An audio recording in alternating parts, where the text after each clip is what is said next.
በጉጉት ሲጠበቅ የነበረው ሳይታችን ተለቀቀ።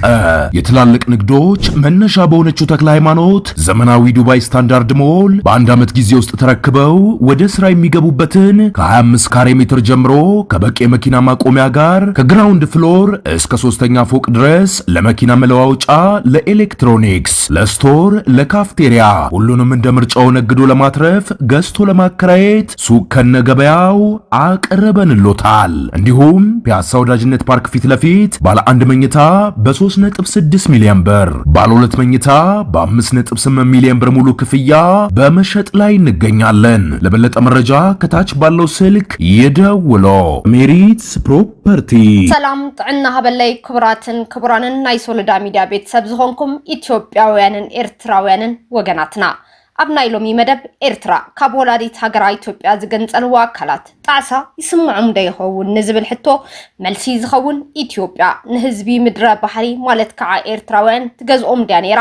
ወይስ ደቂ ምድረ ባሕሪ ወይ ከዓ ኤርትራውያን እዮም ንኢትዮጵያ ዝገዝእዋ ነይሮም ዝብል ብኤርትራዊ ሰላሚንገስ ደባስ ብትግርኛ ዝተጻሕፈ ጽሑፍ ናብኻትኩም ሒዝናልኩም ቀሪብና ኣለና። ከምቲ ልሙድ ሶሎዳ ሚዲያ ሰብስክራይብ ቪዲዮታትና ድማ ላይክ ሼር እናገበርኩም ክሳብ ምዝዛብ መደብና ምሳና ክትጸንሑ ብኽብሪ ዕድም ሰናይ ጻንሒት።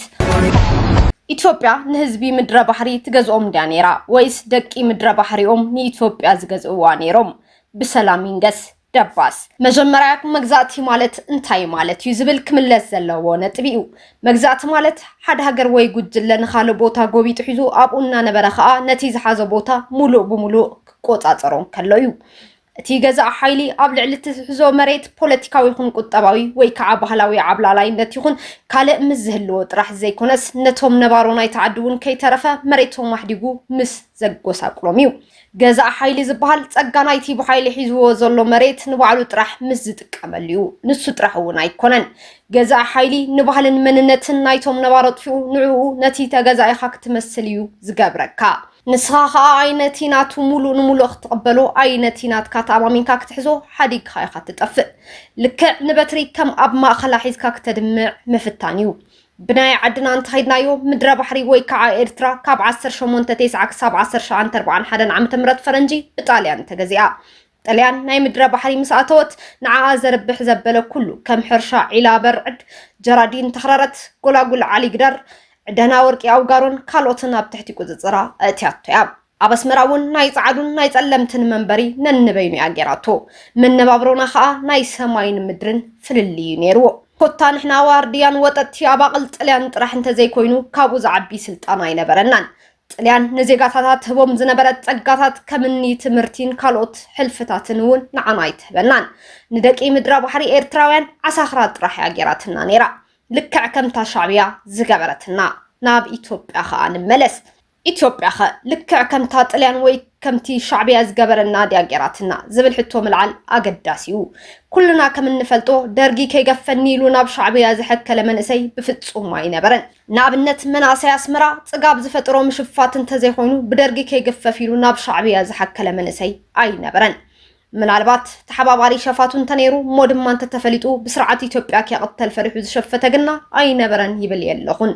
እንተዘይኮይኑ ግና ስርዓት ኢትዮጵያ ዓስከረይ ክገብረካ ኢሉ ገዛኣቱ ዝገፈፎ ከተማዊ ኣይነበረን። እቶም ደቂ ገጠር ከዓ በንጻሩ ስርዓት ኢትዮጵያ ከይገፎም ዘይኮነስ ብናይ ሻዕብያ ግፋርሖም ስለዝመለቑ ከይግፈፉ ፈሪሖም ንምጽው ተዓዶም ገዲፎም ነዛ ህይወቶም ንኸድሕኑ ብምባል ጥራሕ ናብ ከተማ ዝኣተው መናእሰያት ማለያ ኣይነበሮም። እስካን ኢትዮጵያ ልትዓዘባ ኢትዮጵያ ንባህልና ኮነ ንመንነትና ንፖለቲካዊ መስላትና ይኹን ካልኦት ተንኪፋትና ዶ ዝብል ሕቶ ምልዓል ኣገዳሲ እዩ። ኢትዮጵያ ንምድረ ባሕሪ ናይ ምሕዋስ ወይ ናይ ፖለቲካዊ ውህደት ጉዳይ ዳ እምበር ንጸጋታት ምድረ ባሕሪ መዝሚዛን ዓዳ ኣይወሰደቶን። መሬት ንሓራሲኡ ዝብል ኣዋጅ ዳ ኣወጀት እምበር መሬት መንግስቲ ኢላ ከምዚ ሻዕብያ ዝገበረቶ ኣይገበረትን። ንሕና ልዕሊቶም ኣዱጊልና ንጸርፎም ዝነበርና ኢትዮጵያውያን ዳ ንነብር ነበርና እምበር ትሕትዮም ኣይነበርናን። አዲስ አበባ ዩኒቨርሲቲ ብደቀ ምድረ ባሕሪ ኤርትራውያን ይዕለቅልቁ ነይሩ። መንገዲ አስመራ፣ መቀለ፣ ደሴ፣ አዲስ አበባ፣ መንገዲ አዲስ አበባ፣ ኮምቦልቻ፣ አሰብ፣ መንገዲ አዲስ አበባ፣ ሞያሌ፣ ኬንያ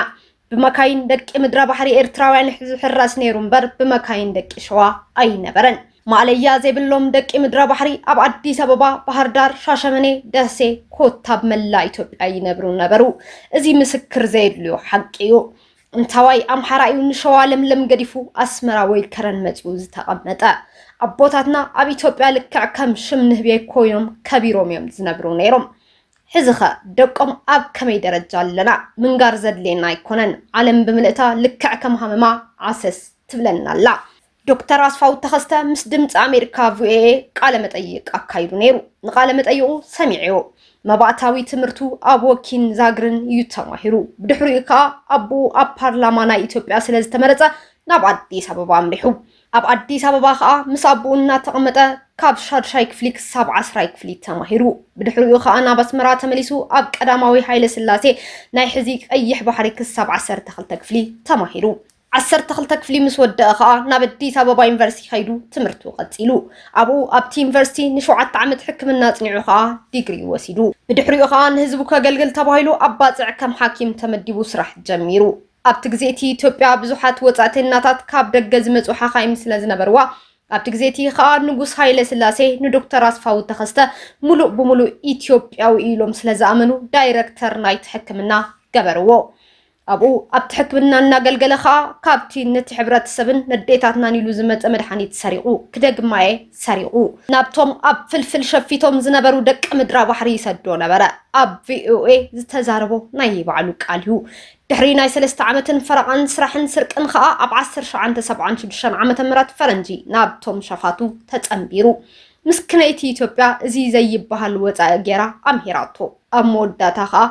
طبعا خيسوا شفيتو دكتور أصفاو تخستن تاي سلز غودو شفيتو إثيوبيا نابو كاب عخاي حرستاي ناب بارلاما مريتا كاب تامو بقراوي تعدو كاب مدفع دون كل دحينا نهزبي إثيوبيا كم محاضري لا ناب أديس أبابا متسياتو دكتور أصفاو خا مسابو ناب أديس أبابا خيدو تماهيرو بدحريو خا ناب أسمرا تميسو أب قداماوي هايل سلاسي تماهيرو بدحريو خا أب أديس أبابا يونيفرسيتي بزي حادناتو وطعي نشوعات عمت إثيوبيا نقلبت أمهيراتو بدحريو خا دايركتر نايتي حكمنا قبرتو لعلزين تاياك تقبرلو نيروا بزخونا زحلف عمت بينيام صبحات نزا The 5 Dimensions of the Eritrean Conflict 1941 up to 2004 اتبل متحف كم أمريكا ليخلي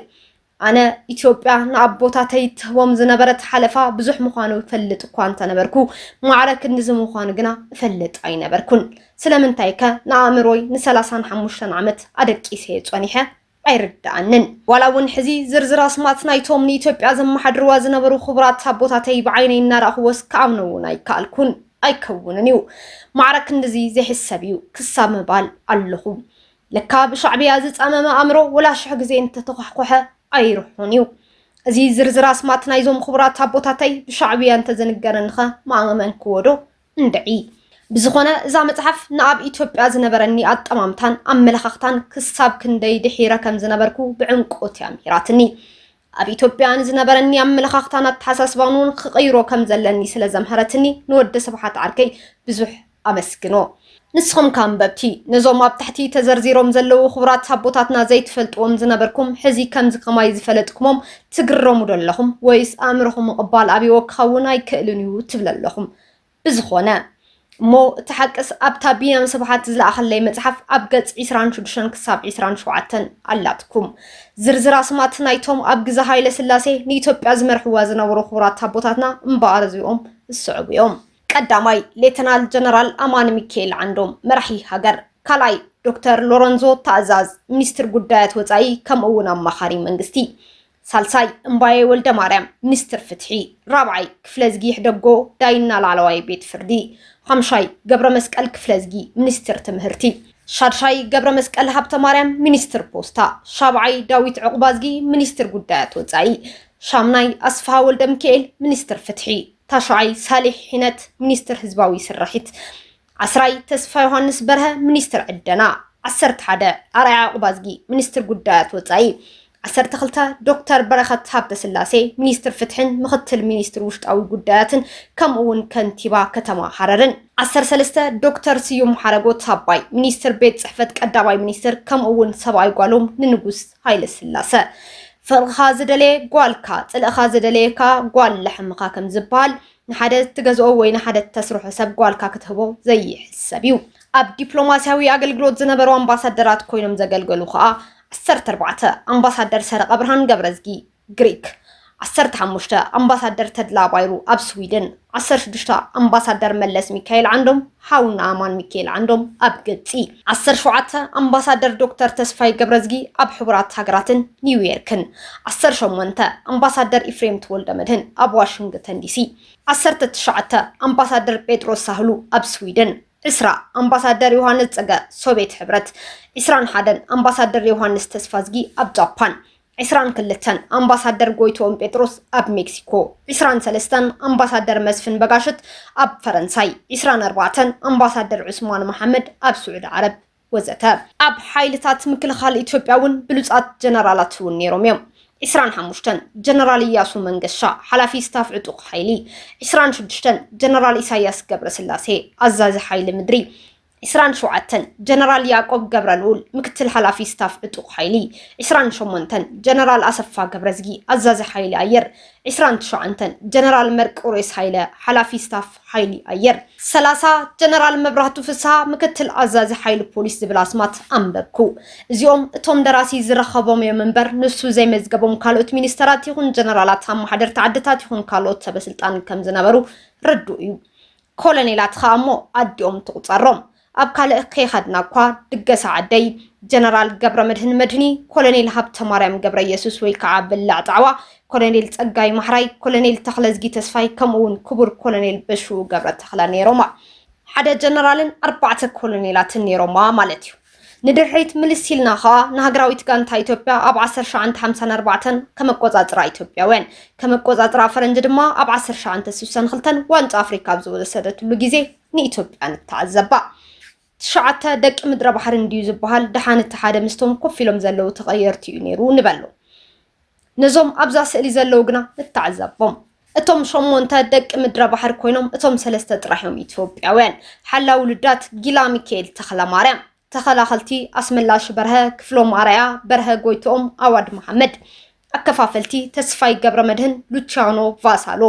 ኣጥቃዕቲ ኢታሎ ቫሳሎ ተኽለ ኪዳነ መንግስቱ ወርቁ ጌታቸው ወልዱ ነበሩ እቶም ኢትዮጵያውያን ተኽለ ኪዳነ መንግስቱ ወርቁ ጌታቸው ወልደ ጥራሕዮም ነይሮም ሕዚ ንሃገራዊት ጋንታ ሴኔጋል ነድንቕ ንህሉ ንሕና ግን ቅድሚ 64 ዓመት ልዕሊ ሃገራዊት ጋንታ ሴኔጋል ኢና ነርና ሕሰቡ ካበይ ናበይ ከም ዝወደቕና ነስተብህል ኢትዮጵያ ንዶክተር ኣስፋው ተኸስተ ከምቲ ኣቐዲመ ዝገለጽክዎ ወደ እዩ ኢላ ማልያ ዘይብሉ ወጻኢታት ጌራ ምሂራቶ ከምኡውን ንዶክተር በረኸት ሃብተ ስላሴ ክሳብ ንወጻኢ ሃገር ሌኻ ኣብ ዓዲ እንግሊዝ ኣብ ለንደን ዩኒቨርሲቲ ማልያ ዘይብሉ ገንዘብ ኣውፅያ ኣምሂራቶ ኢትዮጵያ ነቲ ንዓኣ ከድሚያ ሳሕል ዝወፈረ ሽፍታ ማሪኻ ሒዛቱ ንስኻ ክተድሜኒ ኢልካ እኳ እንተሸፈትካ ኣነ ግን ኣይቐትለካነ ኢላ ከም ምርኮይና ሒዛ ዳግማይ ንኸይሽፍት ዓቂባ ሒዛቶ ኣብኡ ኣብቲ ተኣሲሩሉ ዝነበረ ቦታ ከዓ ብስነ ስርዓት ተንከባኺባ ክሳብ 12 ክፍሊ ኣምሂራቶ ንዶክተር ገብረ ማርያም ሰንጋል ወልደ ትንሳኤ እውን ኢትዮጵያ ብ 1972 ዓመተ ምህረት ፈረንጂ ንባህር ዳር ወሲዳ ኣምሂራቶ ኣብኡ ነታ ንበር ክበር ተማሃሪላ ብክንክን ሒዛቶ ዝነበረት ኢትዮጵያ ምስ ሸፋቱ እናተረኸበ ከድሚያ ዝጀመረ በየነ ደበሳይ ዓቢ ሓውኒ ኤርሚያስ ደበሳዩ ሓደ ግዜ ከምዚ ክብል ቃለ ምስክርነቱ ሂቡ ነይሩ ንሕና ኣብ አዲስ አበባ ዩኒቨርሲቲ እናተምሃርና ጽቡቕ ንበልዕ ጽቡቕ ንሰቲ ክራውንትና ብስርዓት ይሕጸበልና ጸባ ከም ድሌትና መግቢ ከም ምብላዕና ኢና ንበልዕ ነርና እንታይ ዝኸውን ሰውራ አንጻር ነብስኻ መቸማይ ትብገስን ኢኻ ኢሉ ነይሩ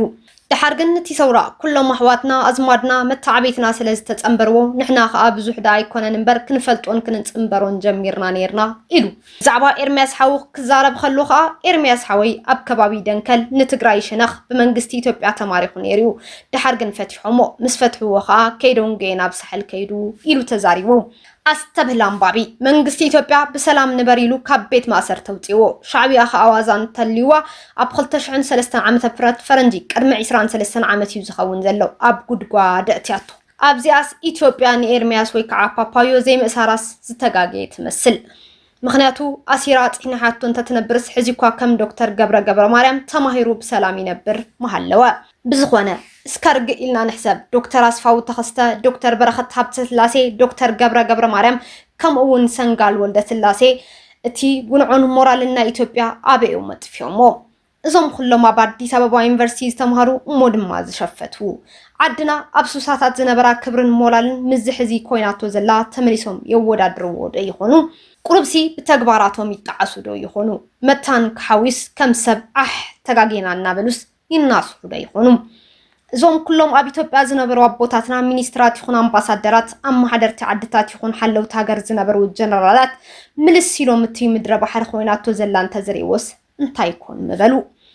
ግና ኮይናቶ ዘላስ እንቋዕዳ አይረእይዎ ደም ምነብዑ ልክዕ ከምታ ክቡር ኣቦና ነፍሲሄር ኮሎኔል ሃብተ ማርያም ገብረ ኢየሱስ ወይ ከዓ በልዓው ጣዕዋ ዝኾኑዋ ደም ምነብዑ ድግሳ ዓደይ ኣብ 2004 ዓመተ ምህረት ፈረንጂ ልዕሊ 300 ሰቦት ዕድመ ካብ 20 ክሳብ ወዲ 80 ብሸፋቱ ሰሕል ኣብ ማይ ዕዳጋ ተኣሲሩ ሓደቦ ኣብቲ ሜዝ ማእሰርቲ ስለዝሞተ እቶም ዝተረፉን ዝሸምገሉን ከዓ ብሕማም ቀይቀይ ስለዝበሉ ነቶም ቀንድና ገደስትን ዝበልዎም 60 ሰቦት መሪጾም ናብ ቤት ማእሰርቲ ናኹራ ኣእተውዎም ሽዑ ማእሰርቲ ኣሕዋቶም ዘሰንበሮም ክቡር ኣቦና ነፍሲሄር ኮሎኔል ሃብተ ማርያም ገብረ ኢየሱስ በልዓው ጣዕዋ ካብ ኣስመራ ንድግሳ ዓዶም ከዱ ኣብ ማእኸል ገዝኦም ከዓ ብስርዓት ድግድጊት ተዓጢቆም ከዓ ድግሳ ዓደይ ኣብ ግዜ በናብስ ዘይተደፈርክስ ሕጂ ኣብ እርጋነይ በኣኽላፋት ተደፊርክ እናበሉ መሪር ላእሱ ወልቀሱ ንብለኩም ወድሓንኩም ሰላም ይንገሴ መጋቢት 26 2018 ዓመተ ምህረት خبرات ኢትዮጵያውያንን ኤርትራውያንን ኢትዮጵያ ኣብ ልዕሊ ኤርትራ ዝፈጸመቶ ዋላ ሓደ በደል ከም ዘየለ ከምኡውን ባዕዳዊ ምግዛእቲ ዝብል ቃል ናይ ውስናት ሻዕቢያውያናት ሓሳስባ ከም ዝኾነ ብግልፂ ዝገልጽ ሓሳብ ካብ ኤርትራዊ ሓውና ሰላም ይንገስ ደባስ ከምቲ ልዕሊሉ ዝተረኽናዮ ተገሊጾሎ ወለድና ፈትለ ሓቂ ትምንምን እምበር ኣይትብጠሰን ይብሉ ክልቱ ህዝቢ ከም ትማሊ ኣብ ጽላል ኢትዮጵያዊ ሓድነት ተጸሊሉ ናይ ቀርና ኣፍሪካ ዓቢ ሓደ ኢትዮጵያዊ ህዝቢ ክኸውን ትምኒት ሶሎዳ ሚድያ እዩ ክኸውን ኢካ ክሳብ ሽዑ ሰላም ንህዝቢ ኤርትራ ሰላም ንህዝቢ ኢትዮጵያ ዓባይ ኔራ ዓባይ እውን ክትኸውን ያ ፈጣሪ ኢትዮጵያን ህዝባን ይባርኽ ሶሎዳ ሚድያ መጋቢት 28 2018 ዓመተ ምህረት